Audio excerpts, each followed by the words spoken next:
आज हम लोग भारत में संसदीय शासन व्यवस्था के बारे में जानकारी प्राप्त करते हैं। तो भारत में संसदीय शासन व्यवस्था है वो दो प्रकार के हैं। एक है नाम मात्र प्रमुख और एक है वास्तविक प्रमुख। तो नाम मात्र प्रमुख के अंतर्गत राष्ट्रपति आते हैं और वास्तविक प्रमुख है उसके अंतर्गत प्रधानमंत्री आते हैं। तो भारत में राष्ट्रपति केवल नाम मात्र के मुखिया होते हैं। वास्तव में प्रधानमंत्री ही अपने मंत्रिपरिषद के साथ मिलकर सरकार चलाते हैं, जो आपका राष्ट्रपति हैं। तो मंत्रिपरिषद और मंत्रिमंडल में अंतर क्या है? मंत्रिपरिषद जो है आपका कैबिनेट मंत्री और प्रधानमंत्री। उसको राजमंत्री, तो राजमंत्री में एक आपका राजमंत्री, एक स्वतंत्र राजभार मतलब स्वतंत्र प्रभार राजमंत्री होते हैं और एक होते हैं उप मंत्री, है ना। यानी मंत्रिमंडल, राजमंडल और उप मंत्रिमंडल। कैबिनेट मंत्री कहते हैं क्योंकि कैबिनेट मंत्री सरकार के प्रमुख मंत्रालय जैसे रक्षा मंत्रालय, वित्त मंत्रालय, गृह मंत्रालय आदि के प्रमुख होते हैं। और रक्षा मंत्रालय हो गए, वित्त मंत्रालय हो गए, गृह मंत्रालय, इस सब के का प्रमुख होते हैं और अपने विभाग संबंधित निर्णय स्वयं लेते हैं। अपने विभाग के लिए वो निर्णय स्वयं लेते हैं। दूसरा है राजमंत्री। तो राजमंत्री जो है कैबिनेट मंत्री के सहायक होते हैं और स्वतंत्र प्रभार के मामले में वो अपने कार्य कैबिनेट मंत्री की भांति ही स्वतंत्रता से रखते हैं, इसमें कोई प्रकार का रोक टोक नहीं है। फिर है उप मंत्री। तो उप मंत्रियों को कैबिनेट अथवा राज्य मंत्रियों को उनके प्रशासनिक, राजनैतिक एवं संसदीय कार्य में सहायता के लिए नियुक्त किया जाता है।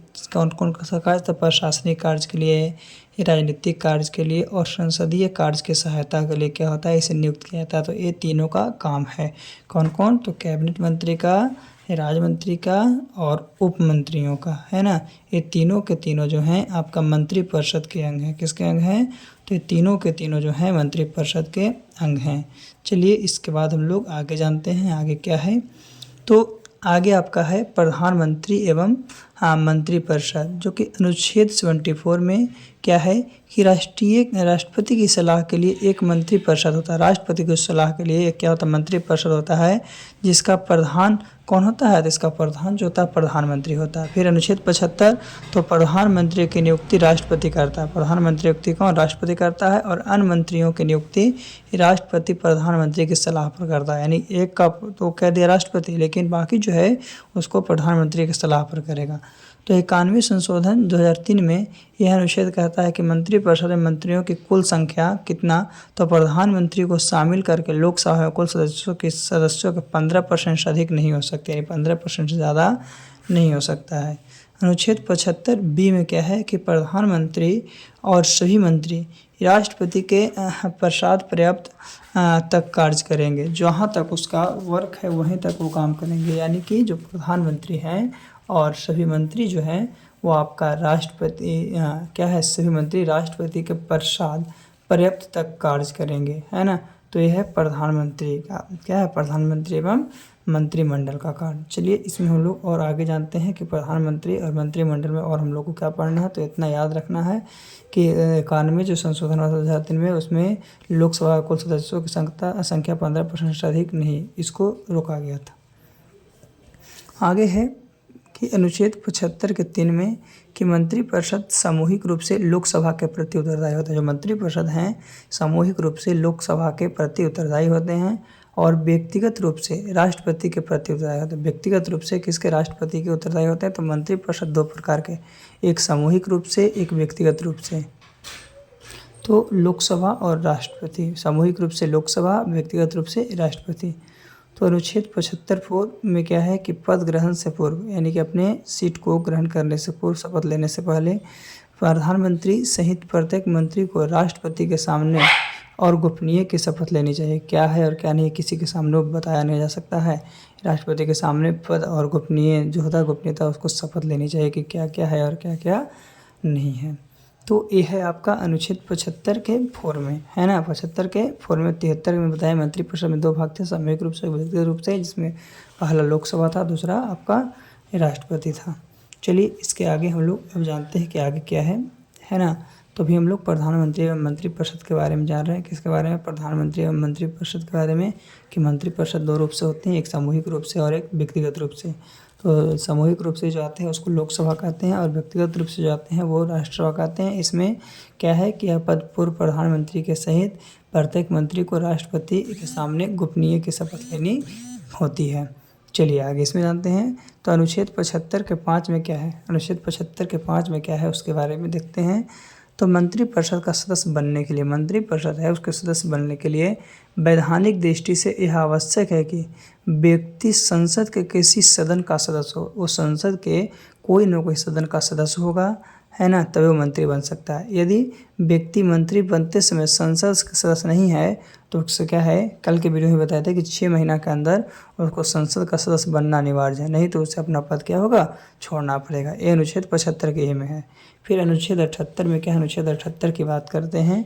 तो प्रधानमंत्री का यह कर्तव्य होता है, प्रधानमंत्री का कर्तव्य होता है कि वह देश के प्रशासनिक एवं विधायिकी मामलों, जो प्रशासनिक एवं विधायिकी मामलों है तथा मंत्रिपरिषद के निर्णयों के संबंध में जो है राष्ट्रपति को सूचना देने का, यदि राष्ट्रपति इस प्रकार की सूचना प्राप्त करना आवश्यक समझता है कि क्या हो रहा है क्या नहीं हो रहा है। तो याद रखना है कि कोई अगर संसद नहीं है तो संसद किसी सदन के सदस्य नहीं है तो मंत्रिपरिषद में भाग नहीं ले सकता है। दूसरी बात है कि अगर वो बन भी गया तो 6 महीना के अंदर कोई ना कोई संसद का सदस्य बनना अनिवार्य है, नहीं तो उसे क्या है कि अपने पद से इस्तीफा देना पड़ेगा, अपने पद को छोड़ना पड़ेगा, है ना।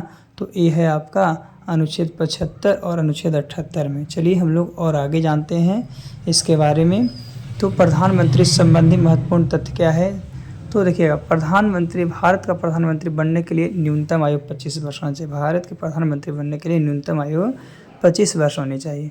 और वैसे संविधान में किसी न्यूनतम आयु का उल्लेख नहीं है, बस यह दिया गया है कि भारत के प्रधानमंत्री को लोकसभा एवं राज्यसभा में किसी एक सदस्य का होना चाहिए। ऐसी स्थिति में अगर वह लोकसभा का सदस्य है तो न्यूनतम आयु कितना, 25 वर्ष है। फिर है प्रधानमंत्री में सबसे बड़ा कार्यालय प्रथम प्रधानमंत्री पंडित जवाहरलाल नेहरू का रहा, है ना। और वो कितने, तो 16 वर्ष 9 महीने 12 दिन तक प्रधानमंत्री के पद पर है, यानी 16 वर्ष वो प्रधानमंत्री बने, 9 महीना और 12 दिन, यानी लगभग 17 साल, है ना। यह कार्यालय में सबसे कम समय तक प्रधानमंत्री पद रहने वाले कौन है, अटल बिहारी वाजपेयी। मात्र 13 दिन के लिए वो क्या है, प्रधानमंत्री बने थे। फिर है ऐसे प्रधानमंत्री जो कभी लोकसभा में उपस्थित नहीं हुए, यानी कि लोकसभा में वो कभी गए ही नहीं, तो उनका नाम था चरण सिंह। क्या नाम था, चरण सिंह। फिर है कि विश्वास मत प्राप्त करने में असफल होने वाले, विश्वास मत को प्राप्त करने के लिए असफल होने वाले प्रथम प्रधानमंत्री कौन थे, तो उनका नाम था विश्वनाथ प्रताप सिंह। क्या नाम था, विश्वनाथ प्रताप सिंह। और सबसे अधिक उम्र में प्रधानमंत्री बने, सबसे अधिक उम्र में प्रधानमंत्री बनने वाले व्यक्ति का नाम है मोरारजी देसाई। क्या नाम, मोरारजी देसाई। और सबसे कम उम्र में राजीव गांधी। आगे तो प्रधानमंत्री संबंधी महत्वपूर्ण तथ्य में है कि भारत के प्रथम गैर कांग्रेसी प्रधानमंत्री कौन बने थे, तो भारत के जो प्रथम गैर कांग्रेसी प्रधानमंत्री हैं वो आपका मोरारजी देसाई हैं। कौन है, मोरारजी देसाई हैं। फिर है कि भारत में 3 प्रधानमंत्री की मृत्यु काल के दौरान, यानी कि जब तक वो प्रधानमंत्री बने रहे तब तक उनकी मृत्यु हो गई थी। तो कौन कौन है, तो पहला में जवाहरलाल नेहरू हैं, दूसरा जो है वो है लाल बहादुर शास्त्री हैं, और तीसरा जो है तो वह है श्रीमती इंदिरा गांधी। ये तीनों के तीनों प्रधानमंत्री जो हैं अपने क्या कार्यकाल के उपरांत ही इनकी मृत्यु हो गई है। तो ये था आपका भारतीय संसद। चलिए आज के लिए इतना ही, फिर से हम लोग अगले वीडियो में पुनः मिलते हैं कि क्या है और क्या नहीं है। आज के लिए इतना ही काफ़ी है। आप लोग जो भी पढ़ते हैं वीडियो को पूरा पढ़िए ताकि कोई प्रकार की समस्या नहीं हो और पूरा का पूरा समझ आ जाए, है ना। तो आज के लिए इतना ही काफ़ी है। अगले वीडियो में पुनः फिर से हम लोग